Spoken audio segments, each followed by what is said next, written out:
నేనే. 2 వారాల క్రితం ఈ కాలనీలో మీ అబ్బాయి హత్య చేయబడ్డాడు కదూ? మాట్లాడరే. Say yes or no. అవునండి. రేపు కోర్టులో హియరింగ్ ఉంది, మీరు వచ్చి సాక్ష్యం చెప్పాలి. కేసు ఎవరు పెట్టారు? నేనే ఆయన దత్తపుత్రుణ్ణి. రేపు కోర్టుకు వచ్చి సాక్ష్యం చెబుతాను. ఓకే.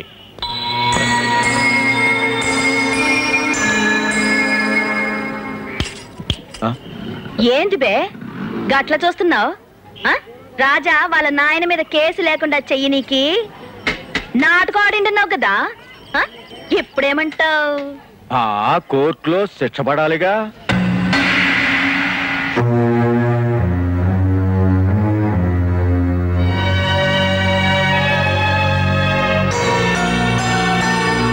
Yes, proceed. ఆయన ఎవరు? నా మాజీ తండ్రి. మాజీ ఎమ్మెల్యేలు, మాజీ మంత్రులు ఉంటారు కానీ మాజీ తండ్రులు కూడా ఉంటారా? ఒక భార్యను భర్త వదిలేస్తే ఆ భార్యకు ఆ భర్త ఏమవుతాడు? మాజీ భర్త. ఒక తండ్రిని ఒక కొడుకు వదిలేస్తే?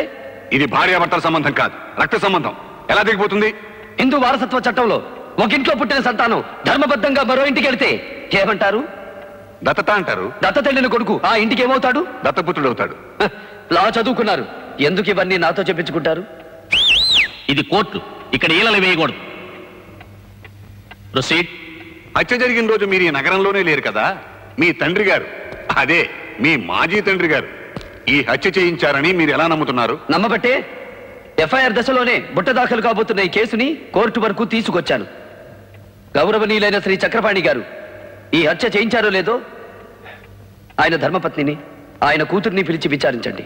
ఎస్.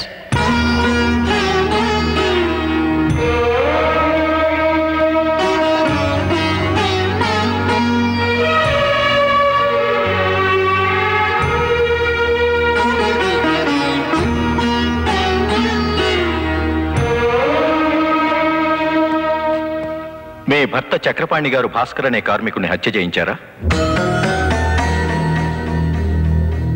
కోర్టులో అడిగిన ప్రశ్నకు జవాబు చెప్పాలమ్మా. చెప్పండి, మీ భర్త భాస్కర్ని హత్య చేయించారా? నాకు తెలీదు. పోనీ మీ భర్త భాస్కర్ని హత్య చేయమని గూండాలతో చెప్పడం మీరు విన్నారా? ఆయన అలా అనలేదు. తెల్లవారేసరికి ఊరు వదిలి వెళ్ళకపోతే చంపేయమన్నారు. తెల్లారేటప్పటికి మేము ఊరు వదిలి వెళ్ళిపోతాం బాబు అని కాళ్ళ వేళ్ళ పడ్డా వినిపించుకోకుండా నా కొడుకుని దారుణంగా చంపేశారు. మీరేం చెప్పదలుచుకున్నా బోన్లోకి వచ్చి చెప్పండి. చెప్పండమ్మా, మీ అబ్బాయి భాస్కర్ని ఎవరు చంపారు, ఎలా చంపారు? కన్న పేగు కళ్ళ ముందే తెగి నెత్తురు ఓడుతూ వేళ్లాడుతుంటే కొరివి పెట్టాల్సిన కొడుకు గిలగిలా తన్నుకుంటూ ఊపిరి వదిలితే చూసి చావకుండా బ్రతికున్న మమ్మల్ని ఏమని వర్ణించమంటారు, ఎలా వివరించమంటారు? Next witness.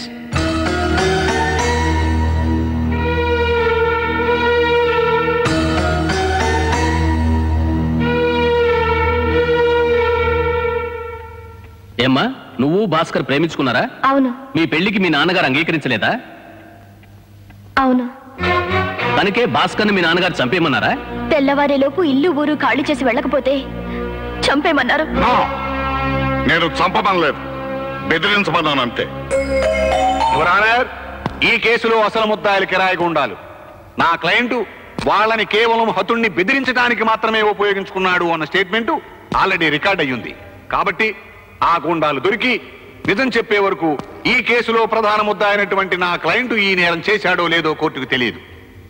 అంతేకాకుండా ఎన్నో వేల మందికి ఉపాధి కల్పిస్తున్న అనేక ఫ్యాక్టరీలకి నా క్లయింట్ అధినేత. ఈయన గనక జైల్లో ఉంటే ఆ ఫ్యాక్టరీలన్నీ మూతపడిపోతాయి, వాళ్ళందరూ తిండి లేని వాళ్ళు అయిపోతారు. కాబట్టి యువర్ ఆనర్, నా క్లయింట్కి బెయిల్ మంజూరు చేయవలసిందిగా కోర్టు వారిని కోరుతున్నాను. నిందితుడి కుటుంబ సభ్యులు కాకుండా బయట వారెవరైనా ₹1,00,000 బాండ్ కట్టి ముద్దాయి ఈ ఊరు వదిలి వెళ్ళడని హామీ ఇస్తే బెయిల్ శాంక్షన్ చేయడానికి అవకాశం ఉంది. నేను హామీ ఉంటాను యువరానా.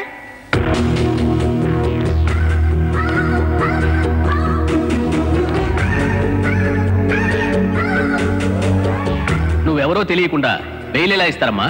యువర్ ఆనర్, ఈమె నా కూతురు. పేరు కోట్లింగం. రాష్ట్రంలో పేరు మోసిన పారిశ్రామికవేత్తని. కావాలంటే నేను కూడా సంతకం చేస్తాను. Bail granted.